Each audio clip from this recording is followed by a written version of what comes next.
ನಮಸ್ಕಾರ. National TV special ಸೆಗ್ಮೆಂಟ್ಗೆ ಸ್ವಾಗತ. ನಾನು ಪಲ್ಲವಿ ಎನ್ ರಾಜ್.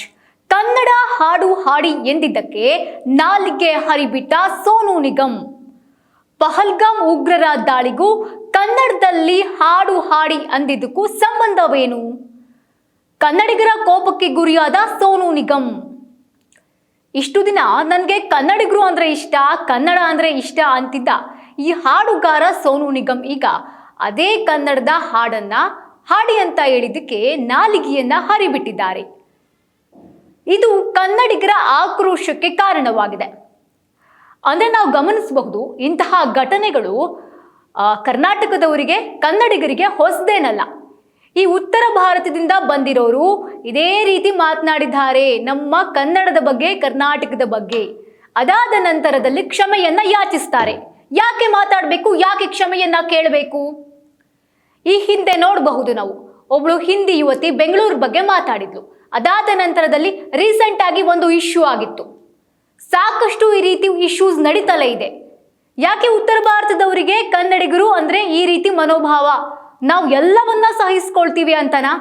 ಅಥವಾ ಆಗಾಗ ನಾವು ಇರೋದು ಗೊತ್ತಾಗ್ಲಿ ಅಥವಾ ಸ್ವಲ್ಪ ಫೇಮಸ್ ಆಗ್ಲಿ ಅಂತ ಈ ರೀತಿ ಏನಾದ್ರೂ ಮಾಡ್ತಾ ಇದ್ದಾರ ಅವರು? ಅಲ್ಲರಿ, ಈ ಗಾಯಕ ಸೋನು ನಿಗಮ್ ಮಾಡ್ಕೊಂಡಿರೋ ಎಡವಟ್ಟು ಚಿಕ್ಕದಲ್ಲ, ಬಹಳ ದೊಡ್ಡದು. ಯಾಕೆ ಬೇಕಿತ್ತು ಇವರಿಗೆ? ಇದರಿಂದ ಕನ್ನಡಿಗರಿಗೆ ಬೇಸರವಾಗಿದೆ. ಇದರಿಂದ ಒಂದಂತೂ ಅರ್ಥವಾಯ್ತು ನಮಗೆ ಕನ್ನಡಿಗರಿಗೆ.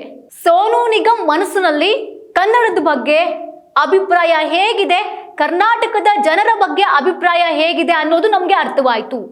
ಕನ್ನಡದಲ್ಲಿ ಹಾಡಪ್ಪ ಅಂತ ಹೇಳಿದ್ರೆ ಏನ್ ತಪ್ಪಿದೆ? ಅದು ನಮ್ಮ ಬೆಂಗಳೂರಿಗೆ ಬಂದಿದ್ದಾರೆ, ಬೇರೆ ಎಲ್ಲೂ ಹೋಗಿಲ್ಲ ಅವರು. ಕನ್ನಡಿಗರು ವಿಡಿಯೋ ಲೈಕ್ ಮಾಡಕ್ ಬೇಕು, ಅವ್ರ ಹಾಡನ್ನ ಫೇಮಸ್ ಮಾಡಕ್ಕೆ ಕನ್ನಡಿಗರು ಬೇಕು, ಅವ್ರು ಹಾಡಿದ್ದ ಹಾಡನ್ನ ಹೇಳೋಕೆ ಕನ್ನಡದ ಸಿಂಗರ್ಸ್ ಬೇಕು. ಆದ್ರೆ ಕನ್ನಡಿಗರು ಯಾಕೆ ಬೇಡ? ಕನ್ನಡದ ಹಾಡನ್ನ ಹಾಡಿ ಅಂದಿದ ತಕ್ಷಣನೇ ಕನ್ನಡಿಗರು ಬೇಡವಾಗೋದ್ರ ಇವ್ರಿಗೆ?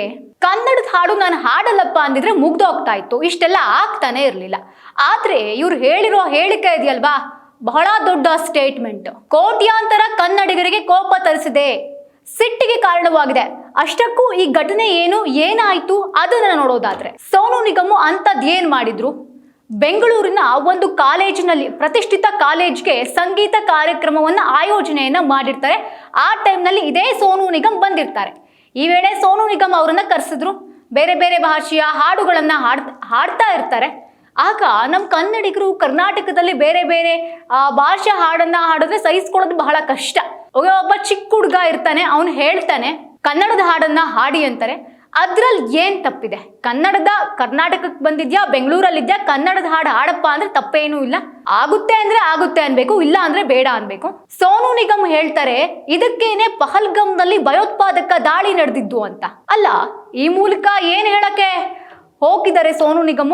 ಕನ್ನಡಿಗರನ್ನ ಅವಮಾನಿಸಿರುವ ಘಟನೆ ಇದು. ಆಗುತ್ತೆ ಅಂದ್ರೆ ಆಗುತ್ತೆ ಅನ್ಬೇಕು, ಇಲ್ಲ ಅಂದ್ರೆ ಬೇಡ ಅನ್ಬೇಕು. ಅಷ್ಟರಲ್ಲೇ ಎಲ್ಲದೂ ಕೂಡ ಮುಗ್ದೋಗ್ತಾ ಇತ್ತು. ಬಟ್ ಇವರು ಸ್ವಲ್ಪ ನಾಲ್ಗೆ ಹರಿಬಿಟ್ಟು ಮಾತಾಡಿದರೆ. ಇದು ಬೆಂಗಳೂರಿನಲ್ಲೇ ನಡೆದಿರೋದು.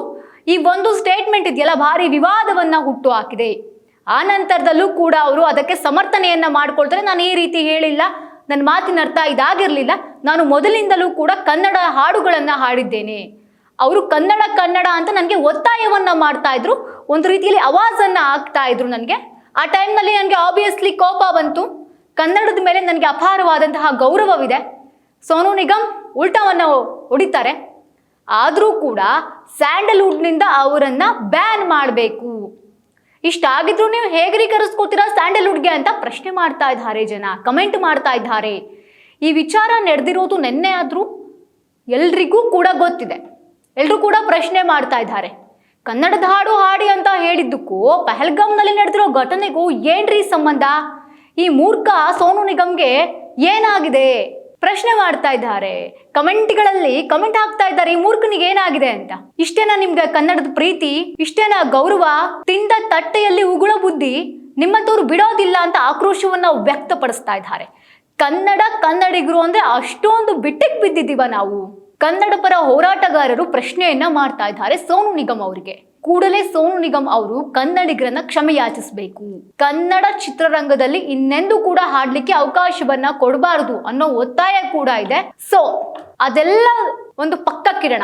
ಇತ್ತೀಚೆಗೆ ಆಗ್ತಿರುವಂತಹ ಇಂತಹ ಘಟನೆಗಳು ಮತ್ತೆ ಮರುಕಳಿಸಬಾರದು. ನೋಡೋಕೆ ನಮಗೆ ಬೇಸರವಾಗುತ್ತೆ ಕನ್ನಡಿಗರಾಗಿ. ಸೋನು ನಿಗಮ್ ನೀಡಿರುವಂತಹ ಈ ಸ್ಟೇಟ್ಮೆಂಟು ಕನ್ನಡಿಗರನ್ನ ಕೀಳಾಗಿ ನೋಡಿದ್ದಾರೆ, ಕೀಳಾಗಿ ಕಂಡಿದ್ದಾರೆ. ಆ ಹುಡುಗ ಹೇಳಿರೋಲ್ಲಿ ಏನೂ ತಪ್ಪಿಲ್ಲ. ಇಡೀ ಕರ್ನಾಟಕದ ಜನತೆಗೆ ಬೇಸರವಾಗಿದೆ, ಕ್ಷಮೆಯನ್ನ ಯಾಚಿಸಲೇಬೇಕು ಅಂತಿದ್ದಾರೆ ಕನ್ನಡದ ಹೋರಾಟಗಾರರು. ಸೋಷಿಯಲ್ ಮೀಡಿಯಾದಲ್ಲೂ ಕೂಡ ಇದರ ಪರ ವಿರೋಧ ಚರ್ಚೆ ಬರ್ತಾ ಇದೆ. ಮುಂದೇನಾಗುತ್ತೆ ನೋಡೋಣ. ಇದಾಗಿತ್ತು ಈ ಹೊತ್ತಿನ ವಿಶೇಷ. ನೋಡ್ತಾ ಇರಿ ನ್ಯಾಷನಲ್ ಟಿವಿ.